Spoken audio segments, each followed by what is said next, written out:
Hello everyone. Welcome to Thane City FC Talks, a special podcast on healthcare during monsoon for children and young athletes.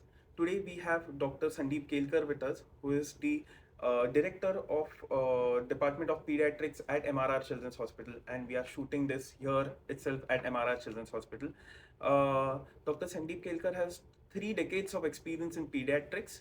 Alongside, he has been a young athlete himself, being the sports secretary of his college and the captain of the basketball and cricket teams. Am I right? That's right. And sir, how are you feeling today?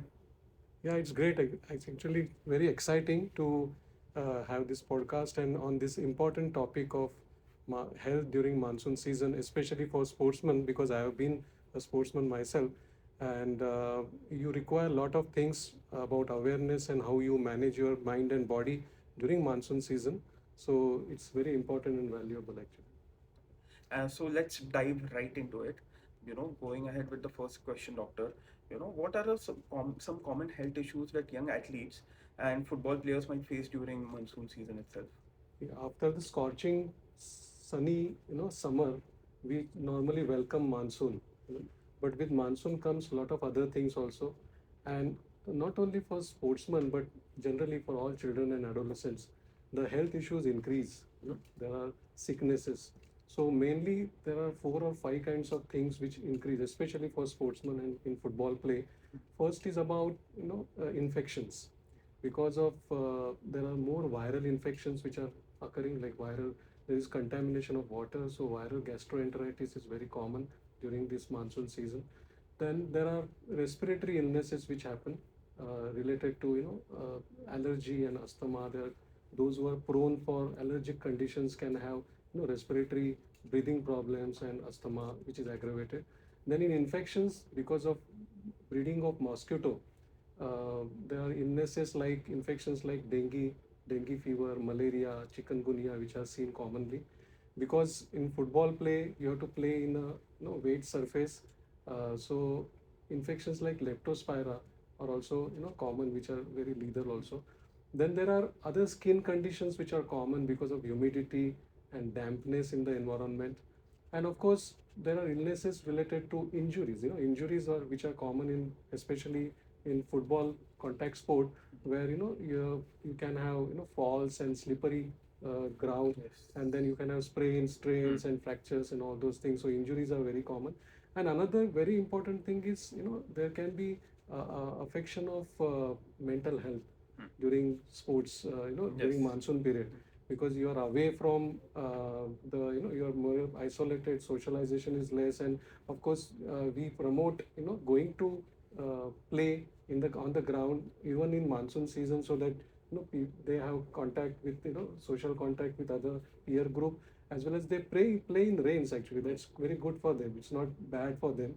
But then you can have interrupted training sessions, sometimes lack of motivation, the weather is very gloomy and humid, so that has impact on our mental health.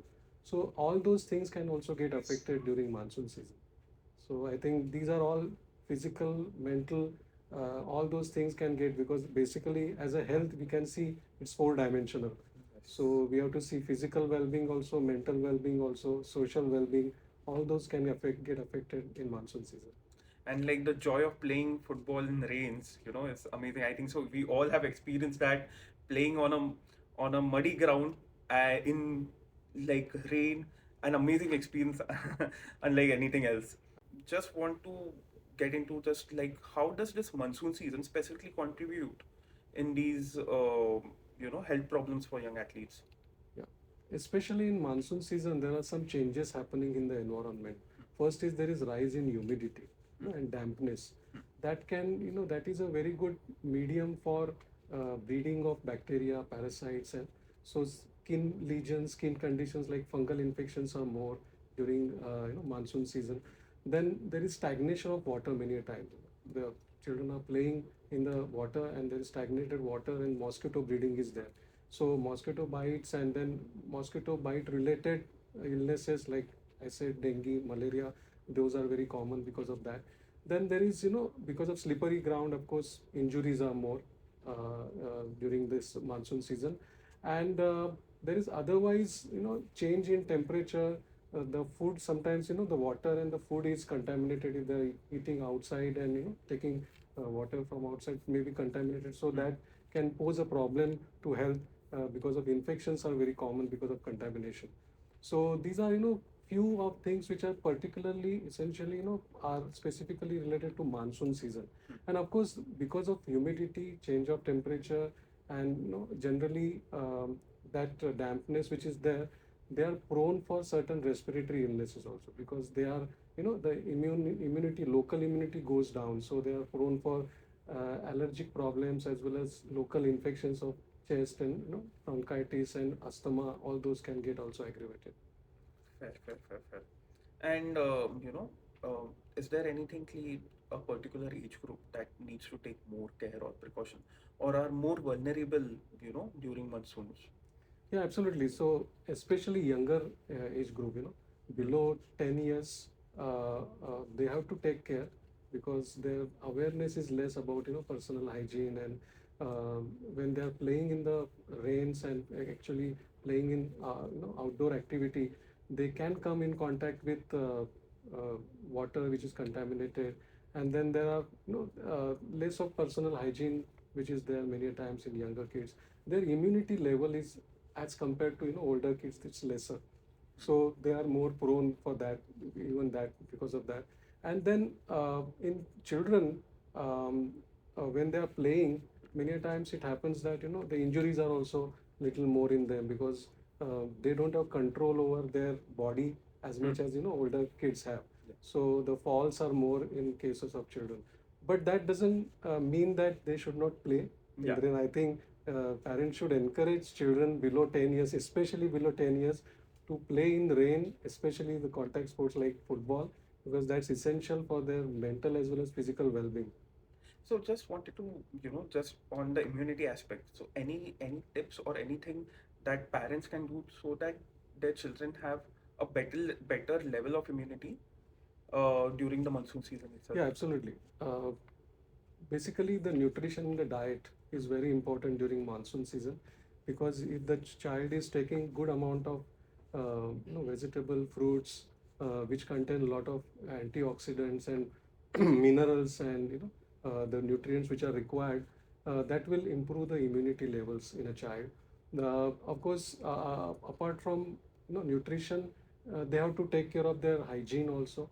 So we have to train them in how to keep their personal hygiene. Hand washing is so much important, and how to, wash hands, and especially after the training session, before the training session, after and before going to restroom, when you're changing the clothes, how you can sorry, do that, and actually take care of your personal hygiene by hand washing with soap and water, which is so much important to prevent this. So all these things can be actually told to them, especially younger kids, which will help in, preventing these problems. So yeah, this is about getting those basics right out there. Yeah, Good absolutely. nutrition and good habits. Absolutely. And apart from that, probably we have to see at other parts of the life also, like sleep, Hmm. how much rest they are taking. It's a good quality sleep, because of now the screen time is increasing. So Yes. many times the, sleep time is now getting compromised at night, Hmm. especially. So good quality screen sleep time is essential. Then they should be, doing certain exercises to reflect, and do some meditation and mindfulness also, which will help them to focus their attention. It's good for their mental health also, and regulating their intense emotions when they are playing, actually playing in the sports. So all these things can be focused, so that, they can have, as a kind of preventive aspects in, especially in monsoon season. Thank you for that guidance, sir. How important, like we were talking about diet and nutrition, like how important is that during, especially during monsoon itself right now? Yeah, the, the food, as well as, the hydration Hmm. is so much important, because many times in monsoon season the thirst is not so much there, Yeah, because of, the humidity and all that. humidity and everything. So Yeah. children many times drink less of fluids. Hmm. So it's very essential that they keep themselves hydrated in spite of no thirst.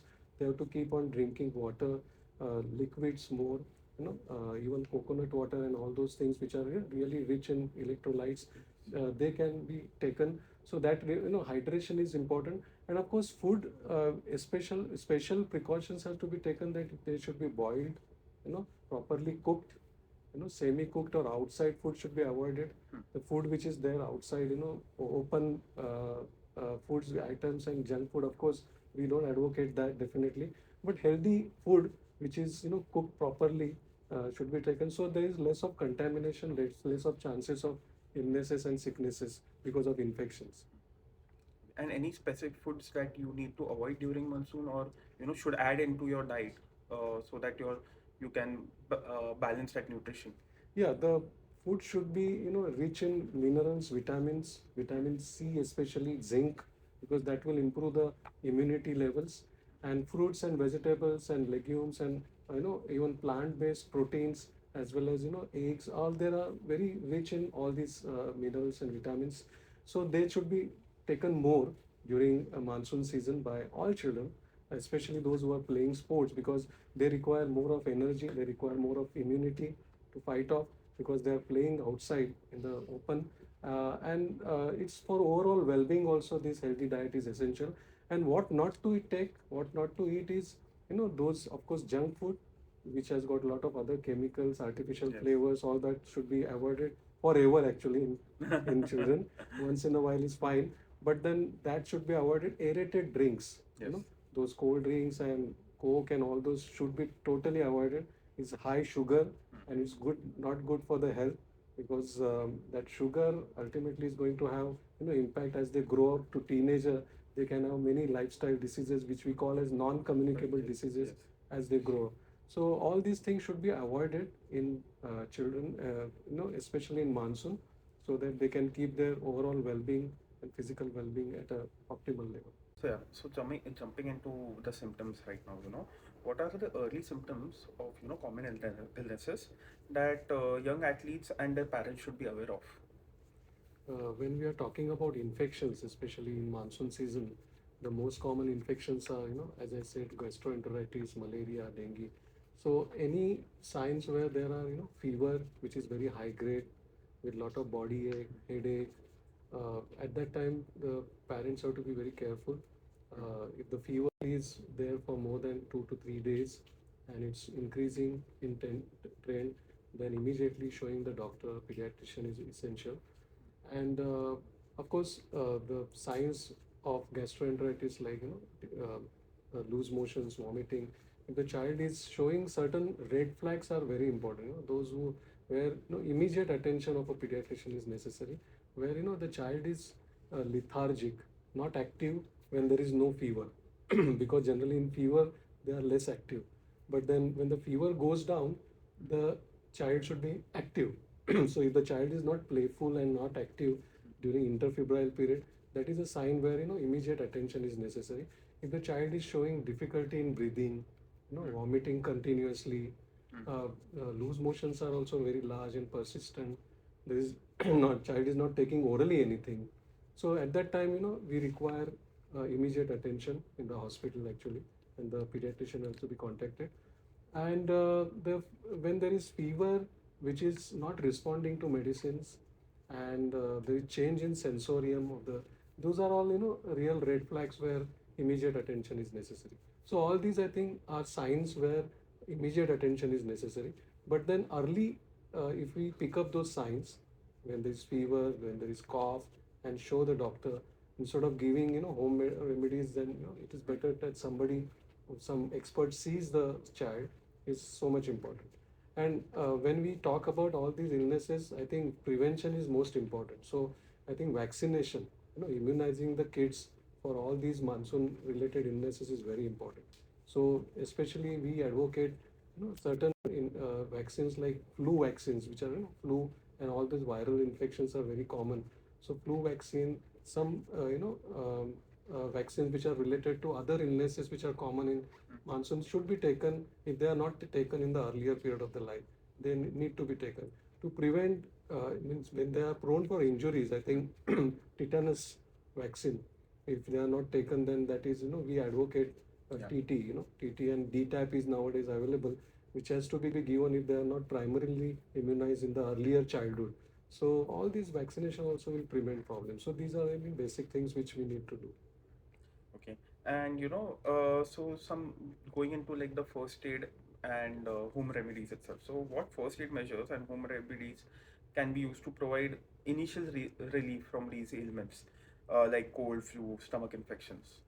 Yeah, for cold and flu, I think if it is not having, the child is not having very high grade fever, if it is just, sneezing or running nose, it doesn't actually require immediate medications, to take care of it.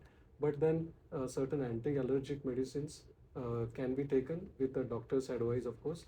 And there are things which they can do at home is first is, gargles. Saltwater gargles or betadine gargles are very effective when you're talking about initial throat infection Yeah. or if it's cold is there. And so if they do gargles regularly twice a day, most of the germs they get killed in this region only, so they don't have infections and then later on problem. So that is very important. And of course, in the first aid, when there is injury, of course you clean the wound immediately if there is some injury with soap and water, keep it dry and clean, and of course, apply some antiseptic immediately at home. So that's very important. If there is swelling, increasing pain, then we have to immediately show the doctor because there can be underlying some fracture or sprain which require immediate attention. So when there are injuries, these prevention and immediate first aid have to be taken. You can do for smaller swellings and little trauma which is minor, we can use ice packs immediately so that the pain gets reduced locally, and then give some analgesic, especially paracetamol is very safe to give, but try to avoid aspirin and those drugs The which can cause complications. So these are the basic, I think, first aid we need to do. Steam inhalation is also very good when there is a cold, and especially if you're putting a little bit of eucalyptus oil in that with steam, and that also helps. Avoiding, sleeping below AC blow or fan. That's also many times in children that can aggravate because it dries up all the secretions, nasal secretion. That can aggravate cough and all other problems like bronchitis. So these basic things I think we can do at home. Yeah. So we talked a lot about, when we should seek professional help and get come to a pediatric. Any specific other circumstances where, pediatric attention will be needed that Yeah, as I the said, parents should there occur? are certain red flags where Hmm. immediate pediatrician and hospital, they should be reaching the hospital emergency department immediately. One is when there is change in sensorium like lethargy, Hmm. the child is not very active. There is some behavioral change. Child is Hmm. very irritable and lethargic and not responding to commands and all those things. So that's about sensorium. Secondly, if there is increased breathing rate, breathlessness is there, or there's cough which is incessant, just not stopping. There's vomiting which is persistent, and the child is dehydrated because of that. The child is not taking orally anything. If the child is without food and water for a long time, if there is urine output, a very important sign where the urine quantity, the output of urination is less in children as compared to the normal, then also immediate attention and coming to the emergency department is essential. So I think these are the, and of course rising fever which is not responding to medicines, which is more than 2 to 3 days of fever, because generally viral fevers generally come down in 3 to 4 days, but anything which is more than that, fever will continue after 3 to 4 days. So immediate attention in that case is really necessary. And just about talking about physical activity, you know, how can young athletes stay active and maintain their training during monsoon? And like when outdoor activities might be limited, like if there is excessive rains and stuff like that. Yeah, absolutely. Monsoon is a season where sometimes we have to, the excessive rains, then we have to curtail outdoor activities for some time. So in that time, there are two things which we have to monitor and take care of. One is of course physical well-being and also mental well-being. So physically, the child can do indoor workouts also at that time. There can be they can be prescribed, he or she can be prescribed about certain things which can they can do at home. Of course, the stretching exercises, muscle building, and endurance exercises can be done as a workout during indoor sessions. Uh, Things like meditation, yoga, pranayam, and all those breathing exercises can be done. Um there can be visualization exercises. They can actually watch certain good a sporting event or football play or some match or previously recorded match of they playing, so that they can do that mental exercise actually staying at home. There can be virtual connection. We can have on virtually we can have training through coaching on Zoom or any platform where they can be trained on other skills also apart from doing the technical skill building. So all these things can be done in Monsoon. Of course, there is a there is a lot of issues with motivation. When they are away from sports for a long time, there are issues with socialization because there is loneliness. They are not connected with peers when they are at home. So that can be improved by connecting, helping them to connect with other peers. I generally tell about this healthy mind platter, which is a very important time zones which normally we all should have in 24 hours. So there are 7 time zones which are important, which we call as healthy mind platter to keep your physical and mental well-being. First is the sleep time. They have to be very essentially looking into how is the quality of sleep. 7 to 8 hours of sleep time is essential. Yes. Secondly, about the physical activity they are doing at home. So you can have aerobic exercises, something where body moves. Maybe dancing also is a good exercises where the body is moving. So that is a physical time. And third is focus time, when they are doing certain activity which is focused and they are in the moment, uh, fully attending to that moment, in that moment, here and now. So we call it as focus time. Then time in, that's the fourth time zone, where they are reflecting, they are going inside their mind and just understanding how they are feeling, how they are thinking. Are those thoughts very pleasant, unpleasant? Are they realistic, very negative? Because many times, because it's gloomy weather, it's had impact on the mind, and they can have a lot of thoughts which are going on the negative side. So if they're aware about their thoughts, they can change the thought train. They can embark on more positive and realistic thoughts. So the time in is important. They should give some time for meditation and mindfulness. Then the fifth time zone is about time downtime, where they are doing goalless activity. They are just listening to music, maybe just relaxing. It's a goalless, total goalless activity. So that's downtime. Then the sixth time zone is about hobby time or creativity. We call it play time, where they can pursue certain hobby which is different than what they are doing, and spend some time. And last but not the least, connecting time, where they're connecting to somebody who's meaningful in their life. So if we see this platter with 7 time zones, we can divide and have a balance in those 7 time zones. Sometimes it happens that there is too much of one time zone, too less of one time zone. So if the child can have a balance between these 7 time zones, then they can improve their mental as well as physical well-being, staying at home away from outdoor sports activity in monsoon especially. Yeah. So very well said, doctor. So we talked a lot about parents taking care during monsoon, children taking care of themselves during monsoon. Now coming to the coaches, what should the coaches do before the session, during the session, and after a session to make sure that child's health and well-being is at the best during monsoons, especially during, let's say, a rainy session or something.